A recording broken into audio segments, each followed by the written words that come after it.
বাংলাদেশের ক্ষমতাভার গ্রহণ করলেন নোবেল জয়ী মোহাম্মদ ইউনূস। উনি কি পারবেন পদ্মা পারে শান্তি ফেরাতে? পারবেন সংখ্যালঘুদের সুরক্ষা প্রদান করতে? পারবেন বিক্ষোভকারীদের দমাতে? এখন এই সব প্রশ্ন মাথায় অনবরত ঘুরপাক খাচ্ছে।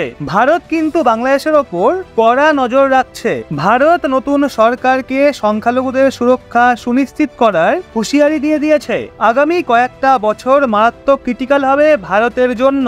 পাকিস্তান এবং চীনের মতো বাংলাদেশও ভারতের জন্য একটা মারাত্মক জিওপলিটিক্যাল চ্যালেঞ্জ হয়ে উঠবে। আপনার কি মনে হয় চান্স কম আছে? যারা বাংলাদেশে নতুন ক্ষমতায় এসছে তাদের স্টেটমেন্ট সামনে বেরিয়ে এসছে, যেগুলো মারাত্মক চিন্তাজনক। আর্টিকেল দেখে নিন। মোহাম্মদ ইউনূস, বাংলাদেশে যে অন্তর্বর্তী সরকার গঠিত হয়েছে তার অ্যাডভাইজার, বলতে পারেন অস্থায়ী প্রধানমন্ত্রীর রূপেই তিনি এখন কর্মরত থাকবেন। উনি সদ্যই ভারতকে ডিরেক্ট ওয়ার্নিং এটা দিয়েছিল, যদি বাংলাদেশ কাল আনস্টেবল হয়ে ওঠে তাহলে সেইটার ইম্প্যাক্ট ভারতের ওপর নেগেটিভলি পড়বে। উনি 3টে লোকেশন ধরেছেন। উনি বলেছেন বাংলাদেশ যদি কাল অস্থির হয়ে ওঠে তো ইন্ডিয়ান স্টেট ওয়েস্ট বেঙ্গলে অস্থিরতা দেখা যাবে, নর্থ ইস্ট ইন্ডিয়াতে অস্থিরতা বাড়বে। আর আছে মায়ানমার, কারণ রোহিঙ্গা ক্রাইসিস এবং অনেক রিফিউজি ইস্যু রয়েছে মায়ানমারকে নিয়ে। সেক্ষেত্রে যদি বাংলাদেশ পরবর্তীকালে কোল্যাপস করে যায় বা ইন্টারনাল ইস্যু অনেক বেড়ে যায় তো মায়ানমারকেও এর ফল ভোগ করতে হবে। ওনার এই স্টেটমেন্ট ভীষণ গুরুত্বপূর্ণ।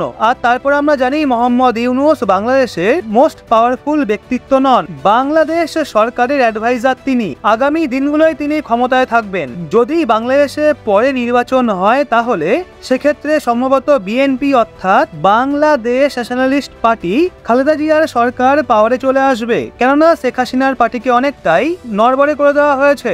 এই যে বিএনপি পার্টি রয়েছে তারা অলরেডি ভারতের বিরুদ্ধে অ্যাগ্রেসিভ স্টেটমেন্ট দেওয়া শুরু করে দিয়েছে। আর তারা বলছে ভারতের সঙ্গে মানিয়ে চলা ভীষণ কঠিন। যদি ভারত আমাদের শত্রুকে সাহায্য করে তো এখন তাদের শত্রুকে শেখ হাসিনা এখন ভারতে রয়েছে। ইউএসএ ওনার ভিসা সাসপেন্ড করে দিয়েছে, ইউকে প্রায় হাত তুলে নিয়েছে, অ্যাসাইলাম দিতে এক প্রকার নাকচ করেছে। শেখ হাসিনা একেবারে শর্ট নোটিসে বাংলাদেশ ছেড়ে ভারতে এসছেন। শেখ হাসিনা বুঝতে পারেনি যে তাদের সেনাই এইভাবে ধোকা দেবে এবং আন্দোলনকারীদের পুরো খোলা ছাড় দিয়ে দেবে। আর তারা যা ইচ্ছা করবে, ভাঙচুর করবে, দেশের সম্পদ ধ্বংস করবে, যা ইচ্ছা করবে। শেখ হাসিনা এত তাড়াহুড়োর মাঝে বাংলাদেশ ছেড়ে এসছেন ভারতে। সেক্ষেত্রে অনেক রিপোর্ট এটাও বলা হয়েছে যে তার কাছে খরচ করার মতো অত পয়সাও নেই। ওনার হেল্পাররা ওনার প্রয়োজনীয় কিছু সামগ্রীর জন্য কেনাকাটা করতে যান, 30,000 টাকার কেনাকাটা করতে পারে তারা, আর তারপর তাদের ক্যাশ শেষ হয়ে যায়। এর মানে এটা নয় যে শেখ হাসিনা গরিব হয়ে গেছেন, পর্যাপ্ত টাকা নেই। আসলে উনি নিজে হতবাক হয়ে আছেন, কিছু বুঝতেই পারছেন না যে সব হচ্ছে কি। ভারত ছেড়ে কোনো ইউরোপীয় দেশে গিয়ে আশ্রয় নেবেন, রাশিয়া, ফিনল্যান্ড বা ইউরোপের অন্য কোনো দেশ। এমনকি ওনার দুবাই যাওয়া নিয়েও চলছে কথাবার্তা। বিএনপির এসব নিয়ে মাথা ব্যথা নেই, তাদের একটাই কথা, ভারতে শেখ হাসিনা রয়েছেন, ভারত সাহায্য করছে শেখ হাসিনাকে আর তাকে ভারতে থাকতে দিচ্ছে।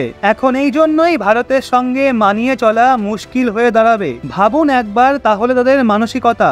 এখনো তারা ক্ষমতায় আসেনি, নির্বাচনও হয়নি। সেক্ষেত্রে ভাবুন তাহলে একবার এরা ক্ষমতায় চলে আসলে ভারতের জন্য কত রকম সমস্যা সৃষ্টি করবে। আর তখন বাংলাদেশের সঙ্গে মোকাবিলা করার একটাই রাস্তা খোলা থাকবে, আপফ্রন্ট সরাসরি কথা বলতে হবে তাদের সঙ্গে। ওই দিন চলে গেছে ঠান্ডা মাথায় ডিপ্লোম্যাটিক্যালি কথাবার্তা বলার। ওদিকে প্রধানমন্ত্রী মোদী তার শুভেচ্ছা বার্তায় 10 বছরে প্রথমবার ওনার টুইটে হিন্দু শব্দটা ব্যবহার করেছেন। বিশ্বাস না হলে একবার চেক করে দেখে আসতে পারেন, কারণ অনেকেই তো থাকে এই নিয়ে প্রোপাগান্ডা চালানোর জন্য। কিন্তু যেইভাবে রিসেন্টলি বাংলাদেশের হিন্দুদের উপর অত্যাচার হয়েছে সেই জন্য প্রধানমন্ত্রী মোদীকে ওপেনলি এ কথা বলতে হয়। এমনকি বাংলাদেশের দায়িত্বভারপ্রাপ্ত প্রধানমন্ত্রী মোহাম্মদ ইউনূসও মিডিয়ার সামনে এটা মেনেছেন যে হ্যাঁ, হিন্দুদের ওপরে অত্যাচার হয়েছে, হামলাগুলো খুবই নির্মম ভাবে হয়েছে, বাড়ি থেকে মেয়ে তুলে নিয়ে যাচ্ছে। ভেবে দেখুন কতটা বর্বর এরা, নরকের কি একটা।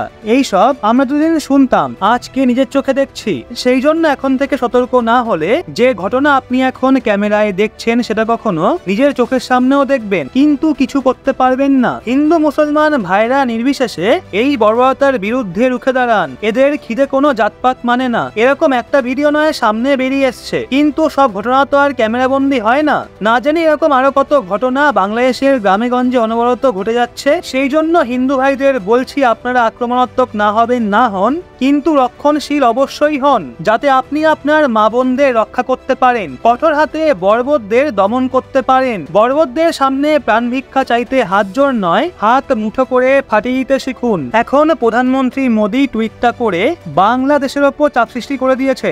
ওদিকে বাংলাদেশও চিকেন নেক নিয়ে ভারতের ওপর প্রেসার ক্রিয়েট করতে পারে, যে শিলিগুড়ি করিডোর রয়েছে ওখানে ঝামেলা তৈরি করতে পারে, জঙ্গিবাদ দেশের মধ্যে কন্ট্রোল না করে খোলা হাত ছেড়ে দিতে পারে। যেইভাবে পাকিস্তান বলে, আমাদের দেশে মনে হয় কিছু সংগঠন রয়েছে যারা হুটহাট ভারতে ঢুকে পড়ে। কি জানিয়ে কোথা থেকে আসে? যদি বাংলাদেশ এরকম কাজ শুরু করে তাহলে কি করবেন আপনি? এই পশ্চিমবঙ্গের হাল কি হবে? আসামের কি হাল হবে ভাবতে পাচ্ছেন? যদি বাংলাদেশে বিএনপি পার্টি ক্ষমতায় চলে আসে এবং অতিরিক্ত জাতীয়তাবাদী হয়ে যায়, ডিফেন্স বাজেট যদি বাড়িয়ে দেয়, তাহলে ভবিষ্যতে বাংলাদেশ এবং মায়ানমারের মধ্যে একটা স্মল স্কেল ওয়ার হতে পারে। এই দুই প্রতিবেশীর সম্পর্ক মোটেও ভালো নয়। মায়ানমার সেনা শাসনে রয়েছে, বাংলাদেশে এখন পাকিস্তানের মডেল চলবে, মানে ক্ষমতা থাকবে আসলে সেনার কাছে, কিন্তু দেখানো হবে ডেমোক্রেসি। আর সেই যুদ্ধের কারণ হতে পারে রোহিঙ্গা রিফিউজি ক্রাইসিস। এই স্তরে বাংলাদেশের ইকোনমি অবশ্যই পড়বে, এটা একেবারে নিশ্চিত।